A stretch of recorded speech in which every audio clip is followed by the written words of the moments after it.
दोंडाईचा शहरासह ग्रामीण भागात सध्या पेट्रोल आणि डिझेल टंचाईचे भीषण स्वरूप धारण केले आहे. पेट्रोल पंपावर वाहनांच्या लांबच लांब रांगा लागलेल्या दिसत आहेत. सकाळपासूनच नागरिक इंधनासाठी तात्काळात उभे राहत असल्याचे चित्र पाहायला मिळत आहे. विशेष म्हणजे खरीप हंगाम अगदी तोंडावर आला असताना शेतकरी वर्ग मोठ्या चिंतेत सापडला आहे.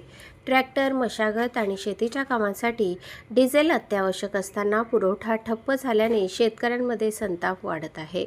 अनेक ठिकाणी नागरिक पेट्रोल डिझेलचा अतिरिक्त साठा करताना दिसत आहेत. त्यामुळे परिस्थिती आणखी गंभीर बनत चालली आहे.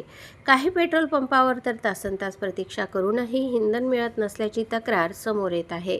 मान्सून जवळ आल्यामुळे शेतकऱ्यांची शेती मशागतीची लगबग सुरू झाली असून वेळेवर डिझेल उपलब्ध झाले नाही तर खरीप हंगाम धोक्यात येण्याची भीती व्यक्त केली जात आहे. दरम्यान ही टंचाई नेमकी पुरवठ्याअभावी आहे की काही पेट्रोल पंप चालकांकडून कृत्रिमरित्या निर्माण केली जात आहे, असा सवाल आता सर्वसामान्य नागरिकांकडून उपस्थित केला जात आहे. वाहन चालक, शेतकरी आणि व्यापारी वर्ग अक्षरशः हैराण झाला आहे. दिवसभर उन्हात उभे राहून इंधनासाठी प्रतीक्षा करण्याची वेळ नागरिकांवर आली आहे. प्रशासनाने तातडीने हस्तक्षेप करून इंधन पुरवठा सुरळीत करावा, तसेच कृत्रिम टंचाई निर्माण करणाऱ्यांवर कठोर कारवाई करावी अशी मागणी आता जोर धरू लागली आहे.